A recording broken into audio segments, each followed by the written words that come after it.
Verse 38, they shall be my people, and I will be their God.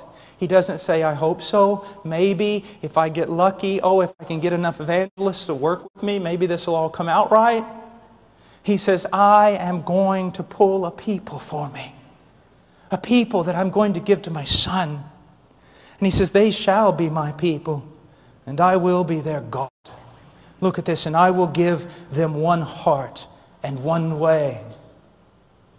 Now don't be angry with me. Any angrier than you already are, at least. But listen to me. The 70s and 80s and all the Jesus marches and everyone weeping and crying. The church is so divided. The church is not one. My dear friend, let me tell you something. If the church is not one, there is a prayer out there that God the Father did not answer for His Son. And this new covenant promise has failed. So I want to redirect you a little bit. I want to submit to you, the church is one. She's always been one. Have you ever sat down on an airplane or maybe met someone in a marketplace you didn't even know? And you being maybe Baptist or Mennonite or this or that, but truly evangelical, truly Christian, you talk to them for no more than a few minutes and you discover, bam! It's a believer. It's a live one. And at that moment, you'd give your life for him. You'd give your life for him. I remember one time we were in Departamento Amazonas in Peru, and it was during the time of the Sendero Luminoso and the civil war that was going on there. We rode 22 hours up in the back of a grain truck under a black tarp, and at about midnight, we pulled the tarp off, the truck stopped, and we jumped off into the jungle. We stayed the night just at the edge of the jungle and made our ways up to a place called Ingenio in Tambolic. About halfway up, we got lost in the dark the next day. So we were praying, me and my dear friend Paco, we were praying, "Oh God, give us some direction. We're lost. We don't, if we're found in here, the terrorists owned the place, the military wouldn't even go in." And we cried out, "Oh God, give us some direction. Help us." We heard a bell. Then we heard somebody talking. It was a strange conversation at first, we thought. But then we realized it was a little boy coming in from the fields with his burro, and he was talking to his burro. And so we got behind him and we followed him. Then we stood on the edge of the town, little village, huts, adobe homes. And I said, "Paco," I said, if the terrorists own this thing, we're dead. "Yeah, but we got to go somewhere." So we got down, walked up to a man who was drunk in the dark, and said, "Hay hermanos por aquí." Are there brothers here? Because everybody knows what that means in the mountains. It means a real Christian. And he said, "La vieja por ahí," the old woman over there. And so I went over there. It was an old Nazarene woman. And I knocked on the door. I said, "I am an evangelical pastor. Please help me." And that old woman reached out with that lantern. She grabbed me. She pulled me inside. She grabbed Paco, took us down. Her house was cut out of a kind of a cliff in the mud, and took us down in the basement where there was some hay and chickens and things. And she sat us there and she lit a lamp. And then a little boy came in and she called to him and said, "Go get the other brothers." And they started bringing chickens and yucca and everything else, risking their life. Why? Because we are one. Stop saying all these silly things that you're saying, that the body of Christ is divided and it's a mess and it's full of sin. I would not talk about the bride of Christ that way if I was you. What you've got is a bunch of goats and tares among the sheep.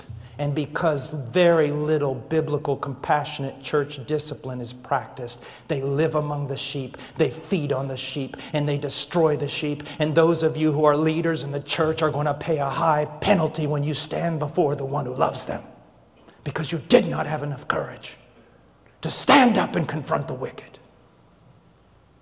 As a matter of fact, listen to me.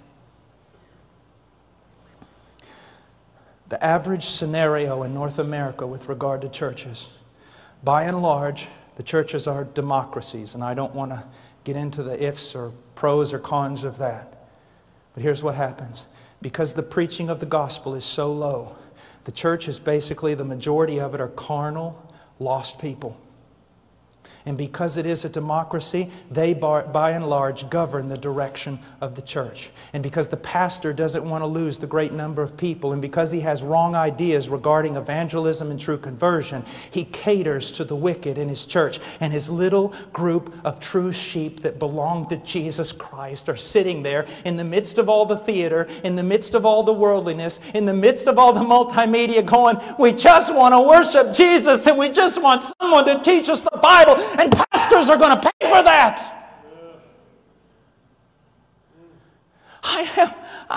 It's true. It's just true. You're saying, oh, you're just angry. My dear friend, you know what it costs me to say this? It's true.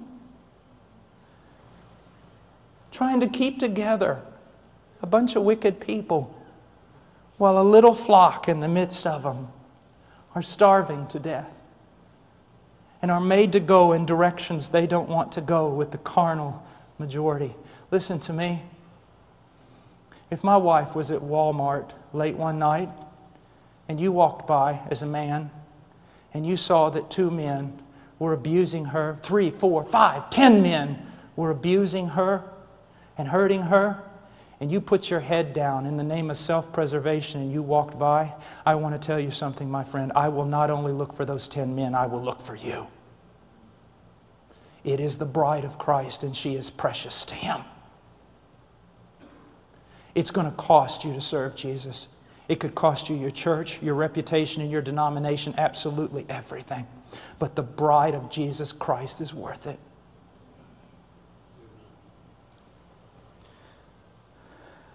And look what it says. I love this. Look, 39, I will give them one heart and one way. And what is that way? It's Christ and it's holiness. Every true believer I've ever met spoke much of Christ and had a longing desire to be more holy than they were. More conformed to Christ. And look, I will give them one heart and one way, that they may fear me always, for their own good and for the good of their children after them. Oh, what a text that is. But let's just go on really quickly. I will make an everlasting covenant with them, that I will not turn away from them to do them good. Now, we just read this and so many people who are wicked, who are lost, they just go to church on Sunday, they hear this verse, yes, God has made an everlasting covenant with me. He will never turn away from me, never, never. I'm secure because of God's grace. But they fail to read the second part. And look what it says, I will make an everlasting covenant with them, that I will not turn away from them to do them good. And I will put the fear of me in their hearts so that they will not turn away from me. The evidence that God's made an everlasting covenant with you, sir, is that He's put the fear of God in you so that you will not turn away from Him. And if you turn away from Him and He does not discipline you and you continue turning away from Him, it is evidence that He has not put His fear in you. You have not been regenerated and you have no covenant with God at all. Oh, it's true. He says, pay close attention to yourself and to your teaching.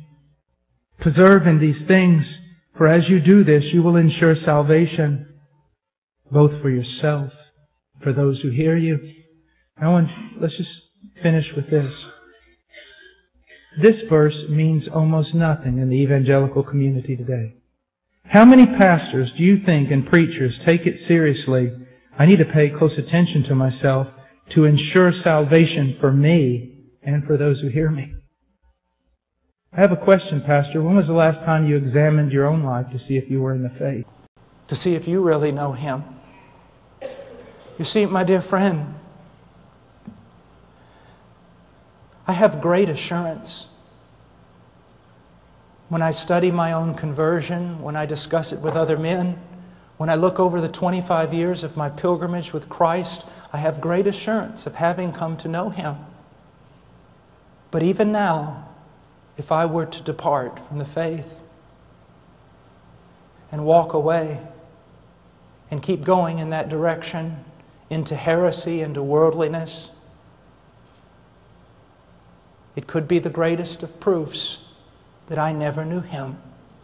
that the whole thing was a work of the flesh. I know what I'm saying is outstanding to you. You think, oh my, I've never heard such a thing. This is the old... Read Pilgrim's Progress. Pay close attention to yourself and to your teaching. Preserve in these things. For as you do this, you will ensure salvation both for yourself and for those who hear you.